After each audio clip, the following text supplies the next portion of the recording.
السلام علیکم ناظرین، میں ہوں منصور علی خان، اپنے ڈیجیٹل چینل کے اوپر آپ کو خوش آمدید کہوں گا۔ ناظرین، پچھلے 24 گھنٹے میں عدالت اور حکومت یہ تو آمنے سامنے ہے، بلکہ میرے خیال میں مجھے کہنا چاہیے چیف جسٹس اور حکومت جو ہیں وہ تو آمنے سامنے ہیں، اور اس سلسلے میں اب تو باقاعدہ طور پہ یہ بھی کہہ دیا گیا ہے کہ جناب چیف جسٹس جو ہیں وہ استعفیٰ دیں۔ لیکن ایک اور ڈیولپمنٹ جو پچھلے 24 گھنٹے میں ہوئی ہے وہ ہے نیشنل سیکیورٹی کونسل کا جو اجلاس ہونا تھا، نیشنل سیکیورٹی کمیٹی کا جو اجلاس ہونا تھا وہ بڑا امپورٹنٹ تھا، کہ اس کے اندر ظاہری بات ہے آپ کی عسکری قیادت اس نے بھی وہاں پہ بیٹھنا تھا، پرائم منسٹر نے وہاں پہ بیٹھنا تھا، اسحاق ڈار صاحب نے بریفنگ دی وہاں پہ، تو اس میں سے کیا چیز نکل کے باہر آتی ہے۔ اب ظاہری بات ہے الیکشنز کی صورتحال، سپریم کورٹ کے ساتھ جو صورتحال بن رہی ہے وہ، اور کیا حکومت جو ہے اس سلسلے میں کوئی ڈسکشن ہوتی ہے نہیں۔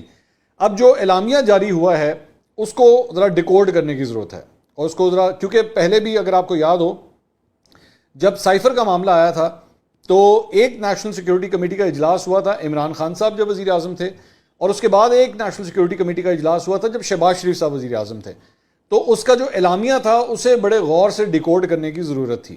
تو ابھی اس کو بھی تھوڑی دیر میں ہم ذرا ڈیکوڈ کرتے ہیں، لیکن اس سے پہلے، اس اجلاس سے پہلے آرمی چیف اور وزیر اعظم کی ایک 1-on-1 ملاقات بھی ہوئی ہے آج، اور ہم نے آپ کو اس سلسلے میں ویسے پہلے بھی بتایا تھا، آپ کو ہم نے انفارم کیا تھا ایک دن پہلے ہی کہ اس سلسلے میں ایک بڑی اہم ملاقات ہونے جا رہی ہے، اور وہ ہو گئی۔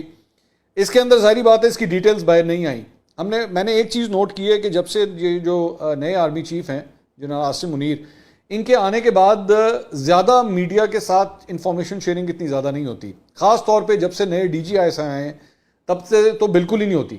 تو آپ کو بڑے دھیان سے یا تو سورسز کے تھرو یا جو انفارمیشن نکلتی بھی ہے اس کو ڈیکوڈ کرنا پڑتا ہے، مطلب آپ کہہ سکتے ہیں کہ صحافیوں کا کام بڑھ گیا ہے، ٹھیک ہے، اب آپ کو خبر نکالنی پڑتی ہے کہ ایکچولی پیچھے ڈیولپمنٹس ہو کیا رہی ہیں۔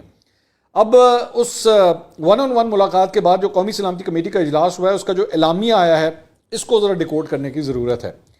اعلامیہ میں کہا گیا ہے کہ یہ اجلاس 2 جنوری 2023 کو پشاور کے علاقے پولیس لائنز میں دہشت گردی کے حملے کے بعد منعقدہ قومی سلامتی کمیٹی کے اجلاس کے تسلسل میں منعقد ہوا ہے۔ تو یعنی ایجنڈا جو ہے وہ بیس ہو گیا کہ یہ کس کانٹیکسٹ میں ہے، دہشت گردی کے واقعے کے سلسلے میں ہے۔ اجلاس نے جامع قومی سلامتی پر زور دیا، جس میں عوام کے ریلیف کو مرکزی حیثیت قرار دیتے ہوئے فورم کو بتایا گیا کہ حکومت اس ضمن میں اقدامات کر رہی ہے۔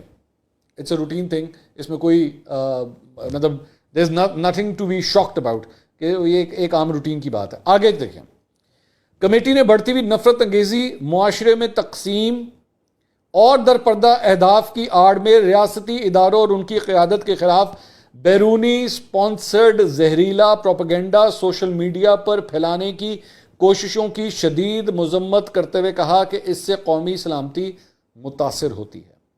یہ پرٹیکولر لائنز جو ہیں یہ ڈائریکٹلی لگ یہ رہا ہے کہ فوکسڈ ہیں ٹورڈز پاکستان تحریک انصاف، ڈائریکٹلی، کیونکہ آپ جانتے ہیں کہ پاکستان کے اندر سوشل میڈیا کی اگر سب سے بڑی کوئی طاقت ہے تو وہ پاکستان تحریک انصاف کے پاس ہے، اور جس طرح سوشل میڈیا کے جو پی ٹی آئی کے سوشل میڈیا سیل کے جو لوگ تھے ان کو جس طرح اٹھایا گیا ہے اور ان سے جس طرح پوچھ گچھ ہوئی ہے، جس میں اظہر مشوانی اور کراچی سے بھی ان کا ایک لڑکا تھا، اور بھی لوگوں کو اس طرح اٹھایا گیا ہے، لگ یہ رہا ہے کہ یہ پیراگراف اسپیسیفکلی اس طرف فوکس کر رہا ہے۔ آگے کہتے ہیں جی، کمیٹی نے دہشت گردی کی حالیہ لہر کو ٹی ٹی پی سمیت دہشت گرد تنظیموں کے ساتھ رکھے گئے نرم گوشہ اور عدم سوچ بچار پر مبنی پالیسی کا نتیجہ قرار دیا، جو کہ عوامی توقعات اور خواہشات کے بالکل منافی ہے۔ اب ایک اور الزام جو عمران خان صاحب کے اوپر لگتا ہے وہ لگتا ہے طالبان کے حوالے سے اور ٹی ٹی پی کے حوالے سے، اور خاص طور پہ یہ ذہن میں رکھیے گا کہ افغانستان کے اندر ٹی ٹی پی کے ساتھ جو مذاکرات کا جو عمل چل رہا تھا وہ جنرل فیض کے ذریعے چل رہا تھا، اور جب افغانستان سے امریکی انخلا ہوا تھا تو اس وقت عمران خان صاحب نے بڑے پرو طالبان اور شیکلز آف سلیوری والا جو بیان دیا تھا، آپ کو یاد ہوگا، وہ بھی انہوں نے اس وقت دیا تھا۔ تو ایک بڑا نرم گوشہ ان کے بارے میں کہا جاتا ہے کہ یہ رکھتے ہیں، تو یہ والا پیراگراف بھی مجھے لگتا ہے کہ یہ بھی پی ٹی آئی کی طرف جو ہے وہ فوکس تھا۔ آگے کہا گیا ہے کہ جی، اس پالیسی کے نتیجے میں دہشت گردوں کو بلا رکاوٹ واپس آنے کی نہ صرف اجازت دی گئی بلکہ ٹی ٹی پی کے خطرناک دہشت گردوں کو اعتماد سازی کے نام پر جیلوں سے رہا بھی کر دیا گیا۔ اب یہ بھی جنرل فیض کی طرف ٹارگیٹڈ ہے، کیونکہ آپ کو یاد ہوگا کہ جنرل فیض ہی اس سارے عمل کا ایک حصہ تھے، اور جنرل فیض کے حوالے سے ویسے ہی کہا جا رہا ہے کہ موجودہ آرمی چیف کے انڈر جو ہے وہ جنرل فیض کے خاص طور پہ بھائی کے خلاف بھی ایک ایکشن شروع ہوا ہے، اور جنرل فیض جو ہیں انہی کو، مجھے یہ لگتا ہے کہ یہ پیراگراف جو ہے یہ ان کو ٹارگٹ کر رہا ہے، اس طرف یہ گفتگو جا رہی ہے۔ قومی سلامتی کمیٹی کے اجلاس میں کہا گیا کہ واپس آنے والے ان خطرناک دہشت گردوں اور افغانستان میں بڑی تعداد میں موجود مختلف دہشت گرد تنظیموں کی طرف سے مدد ملنے کے نتیجے میں ملک میں امن و استحکام منتشر ہوا، جو بے شمار قربانیوں اور مسلسل کاوشوں کا ثمر تھا۔ ٹھیک ہے، یہ بھی ٹوٹل مطلب یہ سارے پیراگرافز جو ہیں وہ دہشت گردی کی جانب جو ہیں وہ فوکس کرتے ہیں۔ اجلاس نے پوری قوم اور حکومت کے ساتھ مل کر ہمہ جہت جامع آپریشن شروع کرنے کی منظوری دی، جو ایک نئے جذبے اور نئی عزم و ہمت کے ساتھ ملک کو دہشت گردی کی لعنت سے پاک کرے گا۔ ایک بات جو سامنے آ رہی ہے، جو آفیشیل جو سٹانس آیا ہے، اس کا سارا فوکس جو ہے وہ دہشت گردی کے ارد گرد گھوم رہا ہے۔ اب اگر اس کو ڈیکوڈ کریں آپ تو دو چار چیزیں ہیں۔ ایک، سپریم کورٹ کے ساتھ جو کچھ بھی چل رہا ہے اس معاملے کو بالکل جو ہے اس میں کہیں ڈسکس نہیں کیا گیا، کیونکہ ظاہری بات ہے حکومت نے اپنی ایک پوزیشن لے لی ہے سپریم کورٹ کے حوالے سے، چیف جسٹس کے حوالے سے۔ قومی سلامتی کمیٹی میں اس سلسلے میں کوئی ڈسکشن نہیں ہوئی ہے، بالکل اس معاملے کو اگنور کیا گیا ہے۔ اب یہ آپ کی مرضی ہے، آپ اس کو کس طریقے سے دیکھنا چاہتے ہیں۔ اگر آپ پاکستان تحریک انصاف سے تعلق رکھتے ہیں تو آپ اس میں یہ کہہ سکتے ہیں کہ جناب عدلیہ کے خلاف اس جنگ کے اندر جو ہے وہ اسٹیبلشمنٹ نے اپنے آپ کو بالکل پیچھے رکھا ہے، انہوں نے کہا جی ہم اس کا حصہ نہیں بنیں گے، بننا بھی نہیں چاہیے، آپ کا ایک ادارے کا کیا کام ہے کہ وہ بیچ میں آئے، تو اس کے اوپر کوئی ڈسکشن نہیں ہوئی۔ اور اگر اس کو دوسری سائڈ سے دیکھیں، یعنی کہ اگر مسلم لیگ نون یا حکومت یا پی ڈی ایم کے اینگل سے دیکھیں تو اس چیز کو نہ روکا گیا ہے، نہ اس کی مذمت کی گئی ہے، تو ایک خاموش حمایت بھی ہو سکتی ہے۔ یہ آپ کی مرضی ہے، میں جیسے کہہ رہا ہوں نا، یہ بیسکلی گلاس ہاف فل یا گلاس ہاف ایمٹی، یہ آپ کی مرضی ہے، آپ اس کو کس طرح دیکھ سکتے ہیں۔ عدلیہ کے پوائنٹ آف ویو کی میں صرف بات کر رہا ہوں۔ اچھا، دوسرا پھر اس کے اندر، اس سارے چیز کے اندر ایک چیز جو سب سے امپورٹنٹ فوکس تھا، وہ ظاہری بات ہے اگر عدلیہ کے بارے میں ڈسکشن نہیں ہوئی تو پھر آتا ہے الیکشن کے بارے میں کوئی گفتگو نہیں ہے۔ لیکن اب اس کے اندر بھی ڈیپینڈ کرتا ہے کہ آپ کس سائڈ کے اوپر کھڑے ہیں۔ اگر تو آپ پی ڈی ایم کی جانب سے، نون لیگ کی جانب سے اس ساری چیز کو دیکھیں گے تو اس کے اندر اینگل یہ آتا ہے کہ جی دہشت گردی کا ذکر کیا گیا ہے اور بار بار دہشت گردی کے حوالے سے بات کی گئی ہے۔ دہشت گردی کے حوالے سے ہی الیکشن کمیشن آف پاکستان نے جب الیکشنز جو ہیں پنجاب اور پنجاب کے الیکشنز 8 اکتوبر پہ شفٹ کرنے کی بات کی تھی، تو اس پہ پورا ایک صفحہ جو تھا وہ دہشت گردی کے واقعات سے متعلق تھا، اور یہ کہا گیا تھا کہ جی دہشت گردی کے اتنے واقعات ہو رہے ہیں جس کی وجہ سے ہم الیکشنز جو ہیں وہ اس وقت منعقد نہیں کر سکتے۔ قومی سلامتی کمیٹی کا یہ جو اعلامیہ ہے یہ بھی انہی دہشت گردی کے واقعات کا ذکر کرتا ہے۔ تو کیا یہ کہا جا سکتا ہے کہ اسٹیبلشمنٹ ایکچولی وہ جو الیکشن کمیشن کا وہ جو لیٹر تھا یا وہ جو نوٹیفیکیشن تھا اس کو ابھی بھی اس معاملے کو سپورٹ کرتی ہے کہ ہاں دہشت گردی کی ایک لہر چل رہی ہے اور بڑے خطرناک صورتحال ہے، سیکیورٹی جو ہے وہ کافی اس وقت سینسٹیو ہوئی ہے۔ ایک بات۔ دوسری بات کہ کیا اسٹیبلشمنٹ نے خاموش ایک حمایت کی ہے اس بات کی کہ ہاں جی اگر الیکشنز جو ہیں وہ ڈیلے کر رہی ہے الیکشن کمیشن تو بالکل ٹھوس وجوہات کی بنا پہ کر رہی ہے۔ البتہ یہ بھی ایک پوائنٹ امپورٹنٹ ہے کہ سپریم کورٹ میں منسٹری آف ڈیفنس کی جانب سے جو رپورٹ جمع کروائی گئی تھی اسی دن جمع کروائی گئی تھی جس دن ایکچولی فیصلہ آیا تھا، تو اس رپورٹ کو ردی کی ٹوکری میں پھینک دیا گیا۔ اس کو ججز نے، ان 3 ججز نے بالکل بھی اس کو ڈسکس نہیں کیا، نہ اس کو کوئی زیادہ امپورٹنس دی، بلکہ یہ کہا گیا فیصلے کے اندر یہ ایک بات کہی گئی کہ جی یہ بتائیے کہ سیکیورٹی کو کس طرح بہتر کیا جائے گا اور سیکیورٹی کے لیے آپ کے انتظامات کیا ہوں گے، بات کو اس طرف لے جایا گیا تھا۔ لیکن یہاں پہ یہ بار بار یہ اس کا ذکر کیا جا رہا ہے کہ ہاں دہشت گردی کی لہر موجود ہے، ہاں لیکن ہماری پالیسی کہ ہم نے اس پہ قابو پانا ہے، اور یہ بھی کہا جا رہا ہے کہ اس لہر کو بڑھانے کے اندر، پروموٹ کرنے کے اندر وہ پچھلے جو فیصلے ہوئے ہیں، جو پالیسی بنائی گئی تھی، ان کو ری ایکٹیویٹ کرنے کی، یہ اس کی وجہ سے بھی ہو رہا ہے۔ لیکن at the same time elections کے حوالے سے کوئی ایسا ذکر نہیں ہے۔ فواد چودھری صاحب کی میں ٹویٹ دیکھ رہا تھا، انہوں نے اس سلسلے میں ایکچولی ٹویٹ کرتے ہوئے بات کہی کہ جی اسٹیبلشمنٹ نے جو ہے وہ بڑا اچھا، بڑا پازیٹیو جو ہے وہ اعلامیہ یہ جاری ہوا ہے، اور انہوں نے الیکشنز کو ڈیلے کرنے کے کسی بھی معاملے کے ساتھ جو ہے نہ کھڑے ہونے کا فیصلہ کیا۔ یہ وہی جس طرح میں آپ کو کہہ رہا ہوں نا، یہ ڈیپینڈ کرتا ہے آپ ٹیبل کے کس سائڈ پہ بیٹھے ہوئے ہیں and how do you want to read this. لیکن کم از کم اس میں 2-3 جو پیراگرافس ہیں وہ تو پرٹیکولرلی پی ٹی آئی کی طرف فوکس کرتے ہوئے لگ رہے ہیں کہ یہ وہاں پہ فوکس ہوا ہے۔ تو اعلامیہ جو ہے وہ تو ساری صورتحال یہ کہتا ہے۔ اچھا، اس کے بعد ایک اور اعلامیہ بھی سامنے آیا ہے، اس کا نیشنل سیکورٹی کمیٹی سے تعلق نہیں ہے، پاکستان پیپلز پارٹی کی جانب سے ایک اعلامیہ سامنے آیا ہے۔ وہ اعلامیہ کیا کہتا ہے مذاکرات کے دروازے بند کرنا کوئی حل نہیں ہے، سپریم کورٹ کا اکثریتی فیصلہ ہی نافذ العمل ہونا چاہیے۔ اب سپریم کورٹ کا اکثریتی فیصلہ نافذ العمل ہونا چاہیے، یعنی کہ یہ کہنا ہے، یہ چاہ رہے ہیں کہ جی 4-3 والا فیصلہ جو ہے اکثریتی فیصلہ، موجودہ سیاسی بحران کو مذاکرات کے ذریعے ہی حل کیا جا سکتا ہے۔ پیپلز پارٹی نے تمام اتحادی جماعتوں سے رابطے کیے جائیں گے، تمام اتحادی جماعتوں سے مشاورت کر کے مشترکہ لائحہ عمل مرتب کیا جائے گا۔ بحران کی کوئی وجہ نہیں بلکہ بہت ساری وجوہات ہیں۔ موجودہ سیاسی بحران کی سب سے بڑی وجہ اکثریتی فیصلے کو مسترد کر کے اقلیتی فیصلہ مسلط کرنا ہے۔ وہی جس طرح میں نے آپ سے کہا تھا کہ یہ بھی پاکستان پیپلز پارٹی اپنی اس پوزیشن کے اوپر کھڑی ہو رہی ہے کہ جی ڈیسیجن 4-3 کا تھا، 3-2 کا نہیں تھا۔ اکثریت پر اقلیتی فیصلہ مسلط کرنا قانون، اخلاقی اور سیاسی لحاظ سے درست نہیں۔ اقلیتی فیصلے پر نظر ثانی کی ضرورت ہے۔ صاف، شفاف اور غیر جانبدار انتخابات کے لیے ضروری ہے کہ تمام اسمبلیوں کے انتخابات ایک ہی دن ہوں۔ میرے خیال میں پیپلز پارٹی نے کافی اب اپنی پوزیشن لے لی۔ پیپلز پارٹی آئین کے مطابق وقت پر انتخابات چاہتی ہے۔ سو بیسیکلی 8 اکتوبر، آپ یہی سمجھ لیجئے کہ پیپلز پارٹی چاہتی ہے کہ 8 اکتوبر کو ہی الیکشنز ہونے چاہیے۔ تو پیپلز پارٹی نے اس طرح اپنی ایک پوزیشن واضح کرتی ہے۔ نواز شریف صاحب نے ایکچولی اس سارے معاملے کے اوپر، یہ جو کچھ بھی ہوا ہے، جسٹس اطہر من اللہ کا جو 25 صفحات کا نوٹ آیا ہے، اس کے بعد ایک ٹویٹ کی ہے انہوں نے کہا عدالتیں قوموں کو بحرانوں سے نکالتی نہ کہ بحرانوں میں دھکیلتی ہیں۔ چیف جسٹس نے نہ جانے کون سا اختیار استعمال کر کے اکثریتی فیصلے پر اقلیتی رائے مسلط کر دی۔ اپنے منصب اور آئین کی توہین کرتے ہوئے پی ٹی آئی کے ایجنڈے کو آگے بڑھانے والا چیف جسٹس مزید تباہی کرنے کے بجائے فی الفور مستعفی ہو جائے۔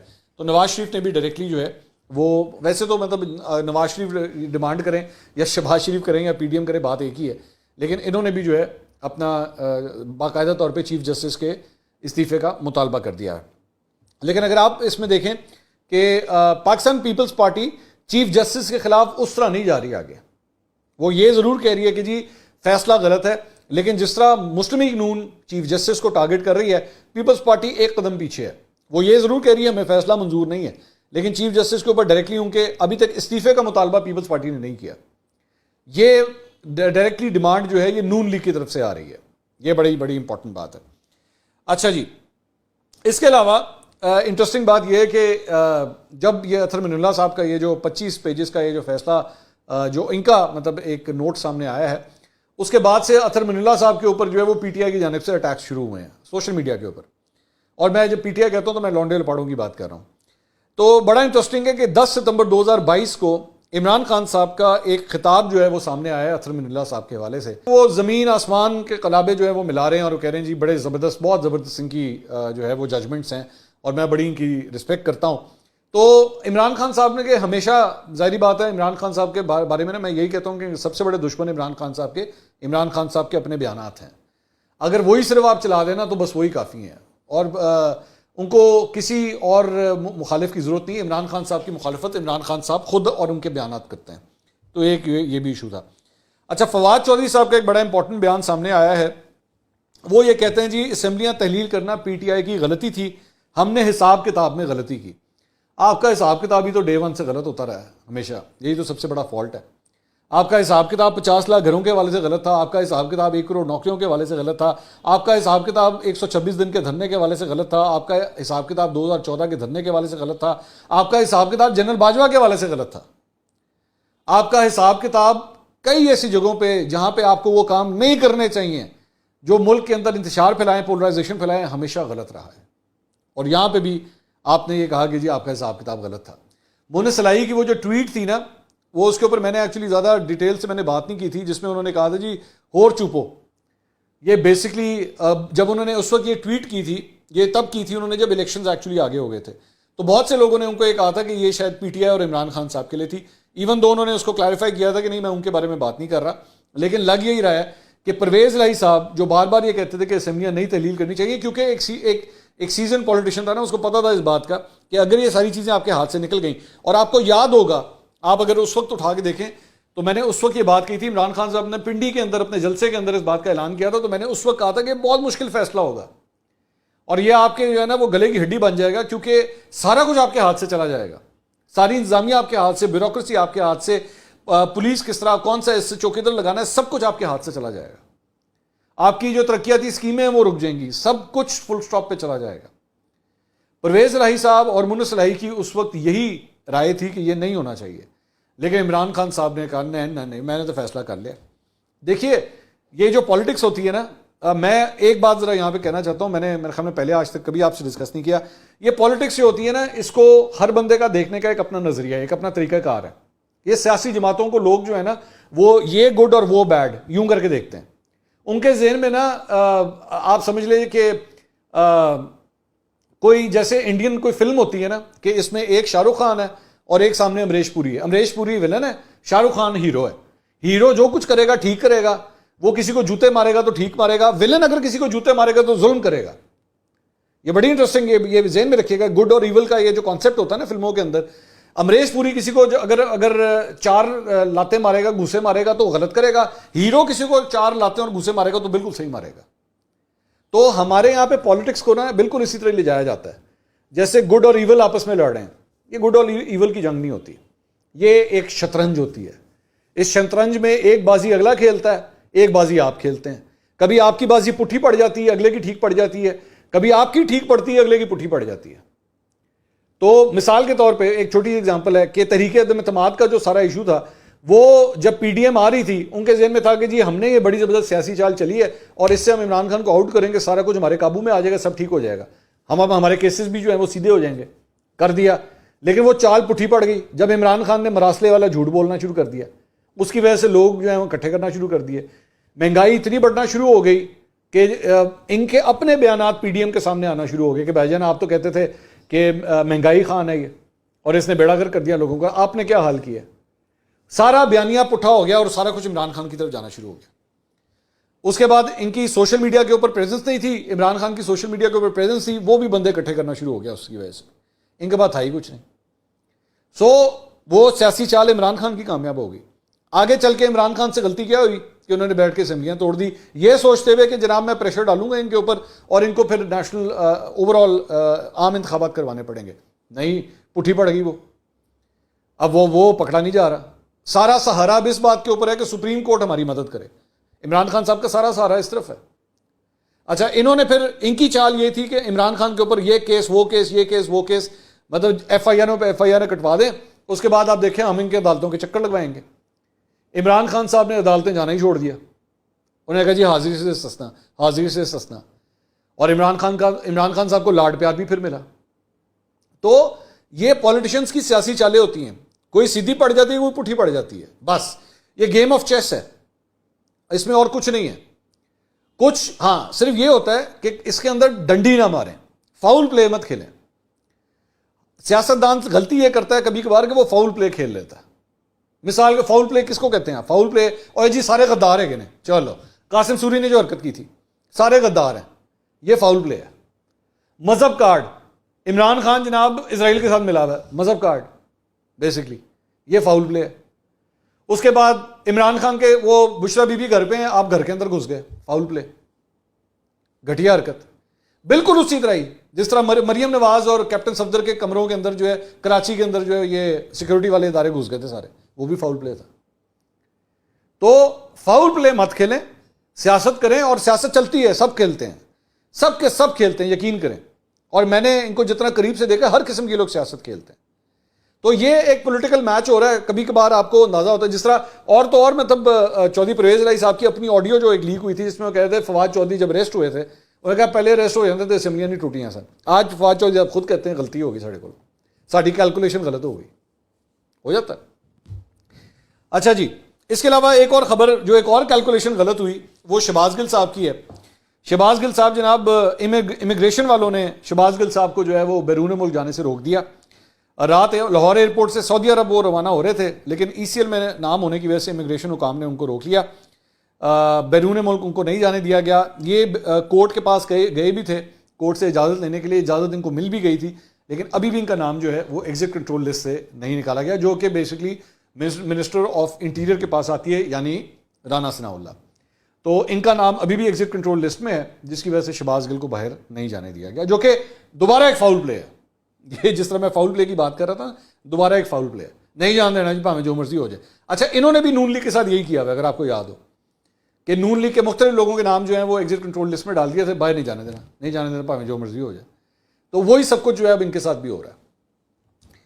اس کے علاوہ جناب علی امین گنڈا پور کے خلاف اشتعال انگیز تقریر پر مقدمہ درج کیا گیا ہے، اور علی امین گنڈا پور کے بیسکلی 2 مختلف مقدمات میں جو ہے وہ ڈی آئی خان کے جوڈیشل کمپلیکس کی عدالت میں ان کو پیش کیا گیا. ان کی گرفتاری جو ہوئی تھی کل، پنجاب پولیس اور اسلام آباد پولیس نے ملزم کی حوالگی کے لیے جو ہے وہ انہوں نے بھی استدعا کر دی کہ سانو بھی پڑھاؤ. عدالت نے بھکر اور اسلام آباد پولیس کی استدعا مسترد کرتے ہوئے علی امین گنڈا پور کو 6 روز کے جوڈیشل ریمانڈ پر جیل بھیج دیا. عدالت نے جو ہے وہ ڈیرہ اسماعیل خان میں درج دونوں مقدمات میں جو ہے وہ ان کو مقدمات کو خارج کر دیا اور جوڈیشل ریمانڈ پہ جو ہے ان کو بھیج دیا گیا. دوسری جانب پولیس نے علی امین گنڈا پور کے خلاف اسلام آباد میں دہشت گردی اور غداری کی دفعات کے تحت ایک اور مقدمہ درج کر دیا ہے.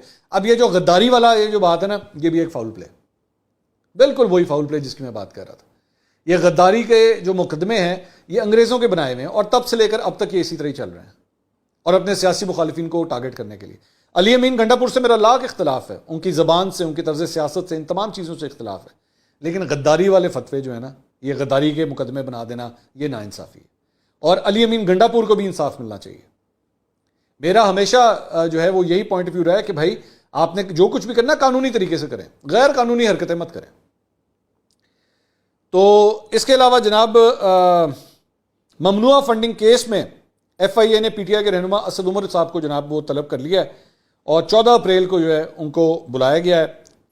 ممنوعہ فنڈنگ سے حاصل رقم سیاسی مہم پر خرچ کی گئی، یہ الزام ہے ان کے اوپر. اسد عمر پارٹی کی سیاسی مہم کے مینیجر تھے. پی ٹی آئی نے غیر ملکی فنڈنگ کے ذرائع کو ہمیشہ خفیہ رکھا. یہ الزامات ہیں جس میں اسد عمر صاحب کو جو ہے بلایا گیا ہے.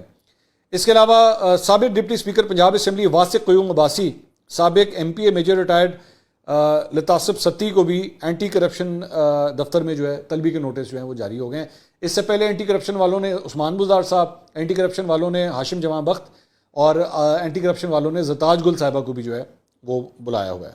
تو یہ جناب اب تک اپڈیٹس تھیں. اگلی ویڈیو میں دوبارہ ملاقات ہوگی. اللہ حافظ.